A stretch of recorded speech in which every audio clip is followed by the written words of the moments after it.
All right. Hey, everybody. It's Eric here at Outdoor Retailer Winter Market 2018.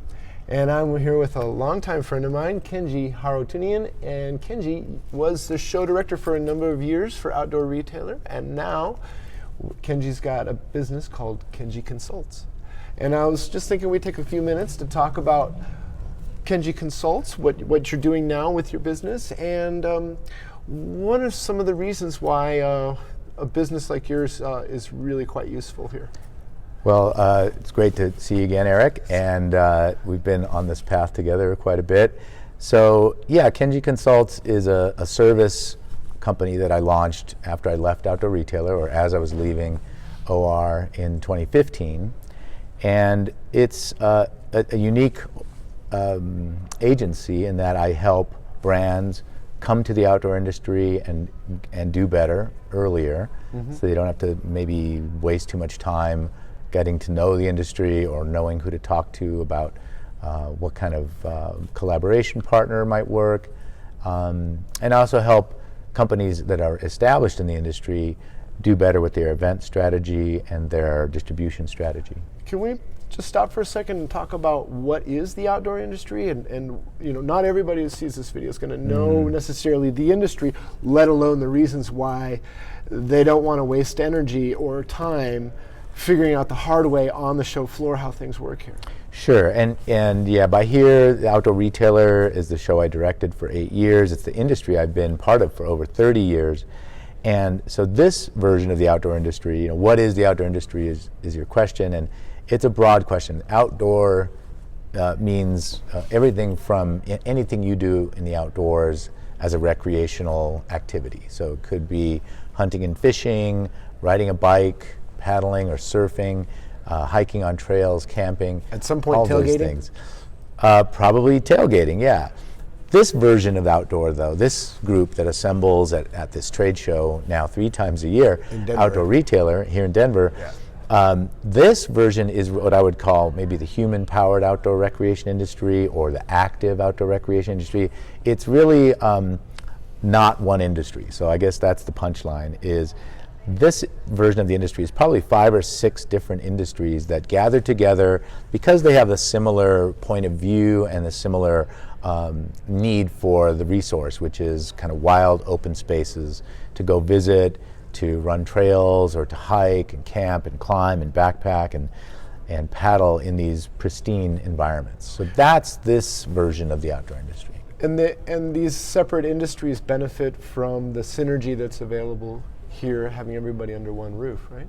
Yeah, certainly, because a lot of companies that are in this world, whether you're a retailer or a brand or an athlete, an ambassador, a nonprofit, you operate in multiple spheres. So you might be, for example, a hiking boot company, but people use your hiking boots to run trails, or they use them as approach for climbing, or they use them for hunting or to go fishing if they're waterproof. And, you know, there's lots of different applications of a hiking boot, and that goes for every other piece of gear that, you know, thousands of different kinds of gear that are in the trade show hall here at Outdoor Retailer. So that being said, like, what defines an industry is really the question you asked. Yeah, and what makes it so mysterious? Because it is mysterious. A lot of people do, helping you with the show and seeing how show management works and whatnot. There's like it's almost like the Wizard of Oz. There's like a curtain, you know, and it's there's like there's this mystery of what happens behind the curtain, and it's not always obvious, and so sometimes people make up stories about how they think things work in the absence of actually knowing how things work. Maybe you can kind of talk a little bit about that. Right, and you know, we've known each other since before the days of sort of easy internet access, and then suddenly now, you know, the information available online. If you were to look up outdoor industry, though, you wouldn't see this. Like, this isn't actually what you would see. You'd see different aspects of it. Probably the most common is going to be the hunting and fishing aspect of outdoorsmanship or outdoor sports. This version is a little bit more subtle. And that's covered by SHOT, right? As a trade show, yeah. SHOT handles that, shooting sports. Yep. aspect, including archery, bow hunting, and that kind of stuff. Hook and bullet. And then iCast handles the fishing part.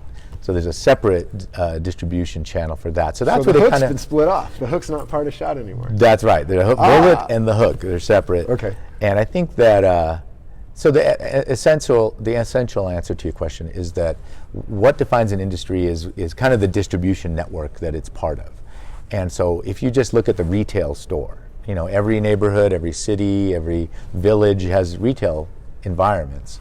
And that retail environment is proof that that's somewhat of an industry. That retail store doesn't go to hundreds of different shows to find its products. It probably goes to a few that it considers are most important, or it goes to a few distributors or some way that they can get gear. And they will work with that group or that circle to get the products that their customers want. So that's kind of the definition to me, is there's a retail environment that's intact for that market. For example, paddle sports. Like paddle sports is in evidence here at Outdoor Retailer, more in the summer, not so much here at the winter event.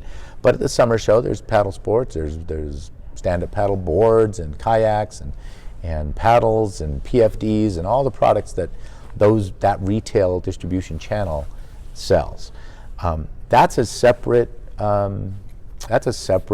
industry to me. Mm-hmm. Like that could live as its own thing. It's not very efficient by itself, but it can, and it actually does live on its own. It in a way, kind of broke off a few years ago from Outdoor Retailer and has its own event. But it still also participates here to some degree. So that's how I look at the definition of, is it an industry or not, does it have its own retail landscape? Can it survive on its own? Climbing, on the other hand, is climbing an industry? Certainly. Well, but how many climbing retail stores are there? Like, it's actually only a handful, right? Yeah. It's kind of a hard business to run just for climbing. Although now with climbing gyms, different world, right? But I think that is less of an industry because it can't really stand alone by itself. Certainly not in a place where there's no climbing to be done. Well, for sure. If you're next to a feature, like say in downtown Golden, having a climbing store, even that's not a pure climbing store. Right. It's an outdoor shop. But Bent Gate. Yeah, Bent Gate. Mm-hmm. It's a full-on outdoor shop. And Yeah. actually, the climbing only represents maybe 10% of that shop. Right, and that has to do with the margins and the other business aspects of running a retail store. So you're right, but so I don't look at climbing as much as an industry as I do paddle sports, because of that intact distribution network and retail environment. I don't know that's my definition. That's not the book definition necessarily, and I think that it's all changing very quickly too. I think the climbing gym explosion in the country changes this conversation. Like, well, now there are standalone climbing shops. They live in climbing gyms, primarily, and they only sell climbing stuff: chalk bags, shoes, harnesses, stuff that people need for climbing. Cool. So let's take a case example of Kenji Consults, and let's bring a company into the industry. What would that look like? Well, so say a company, there's every show there's a few hundred new companies, at least historically speaking. At Outdoor Retailer, this is something not everyone knows. I do want to interrupt on one point in that. I talk about the mousetrap, and that the inventor of the mousetrap is actually more interesting than the mousetrap itself. But you can bring a mousetrap here, and with the right amount of money and the right strategic moves, you can have a business. And I've seen it happen so many times over, that people get a widget, they get something figured out, they bring it here, they spend a few dollars to protect themselves and their IP, and before you know it, they're part of another company, or they've been bought, or it happens a lot. Oh, yeah. And yeah, you've been around enough to know the So perspective maybe we on can that. kind of talk about that mousetrap sort of like this weird like mad scientist thing that Well, happens here. I will say this, that I've seen a lot of really nice mousetraps come to the show and not make it. Many thousands, over the years. And so that's why there's 200 new companies every show, because there's 200 old companies that went away. Believe it or not, you come to the show, you don't see that. Yeah. You don't see that there's The attrition. hundreds of companies that dropped out. Yeah. because they're out of sight, out of mind. You only saw them once, or maybe you didn't see them.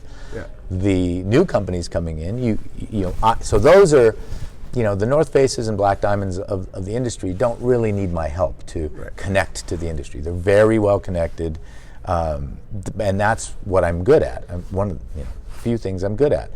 So it helps, though, a new company that's coming in to have someone help shepherd them in and introduce them to the right people and help to tell that story in the context of the environment in a authentic and connected way.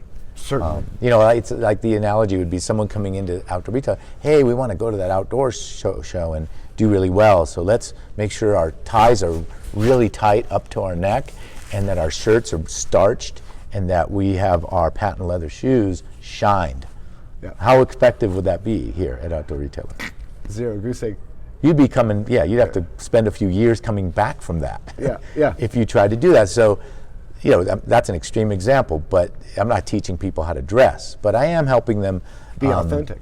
Yeah, and just be more successful, like whatever their goals are. People come to do trade shows for hundreds of reasons, not just to sell the widget that they have right here. They're doing research, they're building a product line, they have an existing product line, but they want to extend it into outdoor. There's so many reasons, and I did all this for 15 years working for the show. And my point of context is, well, it doesn't really help me to have one company do well while another suffers. Like this market share war has not really been my interest for 15 years anyway. I've been more interested in how does the whole thing grow? Mm-hmm. So that's really how I still look at it. And so when I have clients that want to come to market, I bring that perspective. It's like, what are you bringing that's going to service, that's going to be part of this whole thing and help it grow? Yes, you're going to compete, obviously, in a marketplace, unless you have a completely unique idea. Your GoPro coming in 2005, or your Keen launching this strange sandalish thing in 2001 or whatever it was when they came. But those are pretty unusual. Most people are building products and mousetraps that look like other mousetraps. So say I have a mousetrap and I come to you. What's our conversation? How does that go? Like, what do we start off with? So what are your goals around this industry? Why do you want to be part of this industry? And how much have you done? How much homework have you done? Have you been to the show? Do you know companies in the industry? Do you already have any distribution here? So that's the opening. Those are the opening questions. And I suppose it gets into the next conversation would be like, well, what's your business philosophy and what's your exit strategy? Like, what do you want to? How do you want this to go? And what I'm trying to do there is kind of assess their arc. Where are they in this business arc? Are they mature and they're extending, or they're still building a story from the very beginning? Succession? With some, yes. With some. Yeah. So when it's appropriate. Oftentimes it depends. Sometimes they bring me in and that's not part of it because they have a different mentor or a different part of their business that handles that piece. But if it's a small company or if it's a nonprofit, because I help organizations, retailers, nonprofits, brands, any organization come to market and be more effective. So pretty much anybody who has a product or a service can approach you and they're going to fit in one bucket or another, either the nonprofit or a retail, manufacturer or whatnot. Yeah, a lot of times those lines are getting fuzzier, but yes. Yeah. But the only people that aren't going to be coming to you most likely are retailers. Well, and I work with several retailers because what retailers want from me is event strategy. Oh. They want to do their own events. They want to own them. They want to be more effective at them because they do take up a lot of time and energy and resources, and they can be expensive if you do them wrong. At the same time, every good retailer does their own events, like period. It's just part of the business now. If you want to retain your customer base, if you want to grow it, an effective event strategy is absolutely critical, and it can blow your business up in a positive way. Excellent. So there's a number of ways a company can, or how it's functioning, and obviously, if I was a company and I was coming to this show, you're going to discover a lot of stuff in the process that's going to change how you how you operate your business. But yeah, it's I'm excited to see what you're doing with this, and I think if I wanted to get into this market, I would definitely be looking you up, because it's so easy to blow 1 year here. Yeah. If you don't know what you're doing. Yeah, it's true. I've seen, I saw one, okay, so there was a show, it was the first show I helped you with. We were in the bottom of the Salt Palace. Right, remember Wasn't it even the one where we used the basketball stadium? Yeah, so we were in the Salt Palace. Well, not the Salt Palace, we were Delta in Center. The Delta Center. So we're Center. first on the floor of the Delta Center. And that was awesome. Oh my gosh. And people were coming up to me just furious with the fact that they weren't even in the same building, not even on the same block as the rest of the trade show. Well, thanks for bringing that up, Eric. Really. But there was a company that was there at the entryway, Old Guys Rule. Ah, yeah. And they didn't have a bad show. They had a great show. Yeah, they were in the concourse, of the basketball stadium, where they usually serve hot dogs and pizza and But they pre-booked all their appointments. Mm-hmm. They went through. They had already reached out and done all their homework, and so they always had people in their booth. They were always showing their line. Yeah. They were getting the most out of the money that they. And they stayed with the show, and they did better and better, and they're still part of it as far as I know these days. Yeah. So. It's interesting that not only has event strategy become a really important thing for almost every company, but content strategy is also important. So what you're doing here, capturing content and helping brands or retailers or any organization share that, that is another big change from the days of the Delta Center, is the fact that you have to have a content plan and you have to invest in it, and it's different than it used to be, where you could run an ad in Outside Magazine or in Climbing or whatever, and then cross your fingers and hope for the best. That's not even a strategy anymore. It's content has multiple channels, multiple ways to get information. It's got to be authentic. Young people especially, they can smell garbage from a long way off. Yeah. And they see it coming and they're looking for it. So you've got to really invest in an authentic, meaningful, even if it's short or simple, it doesn't have to be fancy, but that's important. And I would say too, just to round out my offering, that my company does event strategy and consulting for outdoor companies, but I also have a part of my business that serves the trade show industry itself. So there's a whole industry of the trade show that I got to know working for VNU and before Miller Freeman and Nielsen and Emerald, that I have a good circle of connectivity there, and companies that want to come to the trade show industry with a service. For example, a projection technology or a mobile app technology. I'm really into particularly the event technology, because that is a big game changer for the events industry, is using technology to create a better experience for attendees. So I help companies get into that market too, which is very separate, only touches in events like this, which is a big trade show, but for the outdoor industry, and there are trade shows for every industry. Only thing we didn't cover is the thing that I'm most passionate about at the one segment of this show that I find that I never stop being excited about, and that is sourcing. And one of the values that a company can get out of coming to this show is they can find better ways to get the stuff that they need to make what they're selling. Yeah. The products that they're making, they can innovate and improve that just by attending the sourcing side of this show. Yeah. And this is, I know of other shows have tried to do sourcing things, but this is actually year in, year out, it's still there. And yeah. The big players come here to tell people hey, we have this, Bemis and their seam taping, and I mean, there's a lot of big name players here that they really do a lot to move the market forward, because their products are run on a 10-year cycle instead of a 2 or 5-year cycle. Their products are out there a lot longer and take a lot longer to change or innovate.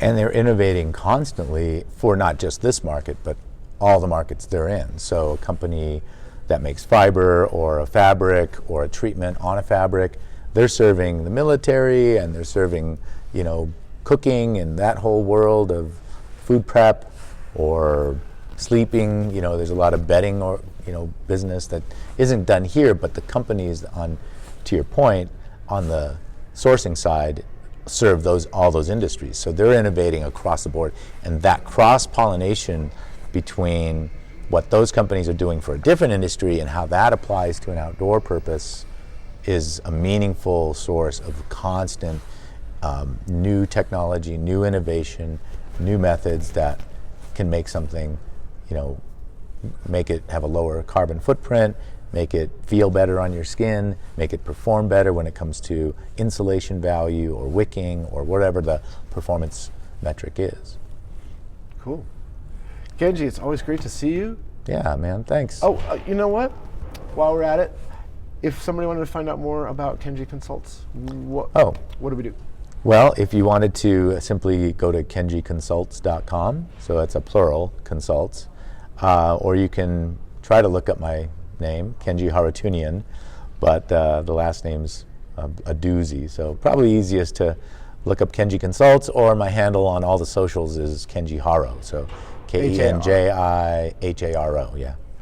All right.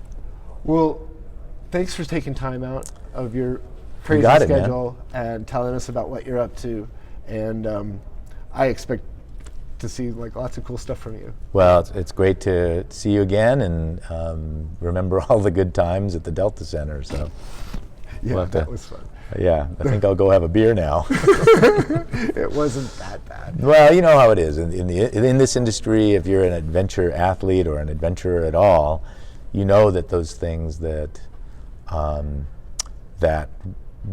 create challenges are the things you look back on, and you know that you made it through, and they make you a stronger person. Often those challenges are equal opportunity. Mm-hmm. There are so many people that were in the ballroom that were pissed about being in the ballroom. Yeah, and then at some point, the ballroom became the place to be because it got the first day traffic. People hit that ballroom hard every first, so for several years, people were like, I can't believe I'm in the ballroom, and they would cry about it and be pissed off about it. Yeah. And then well, the funny thing about real estate changes, man. The funny thing about in the trade show world is there's only one really great booth, right? The front door booth. Right. And then everything behind that gets slightly less good until you're in the North 40, and everyone's, angry.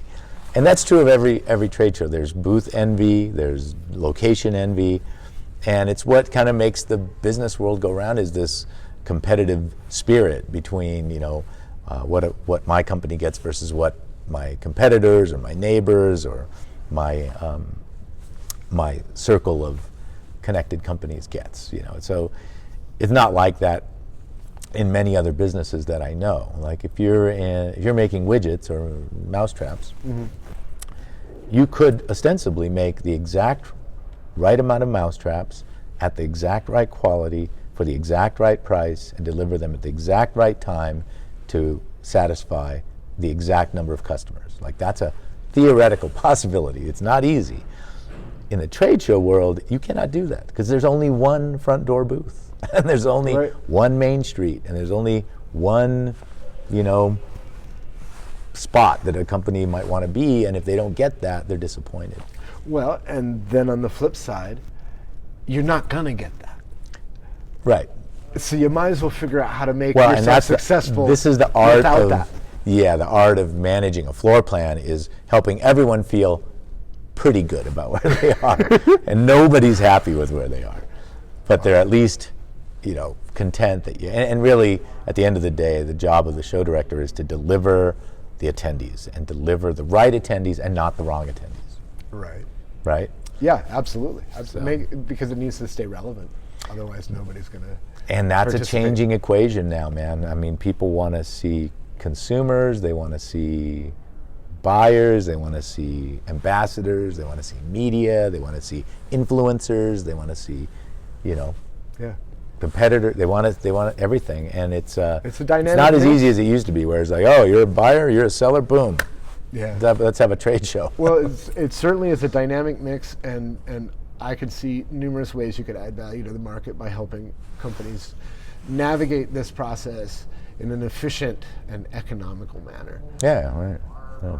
I mean, that's my distillation of it. That's exactly it. I think I can save them thousands and they can spend hundreds, or whatever analogy it is. Right. You can make millions and spend thousands.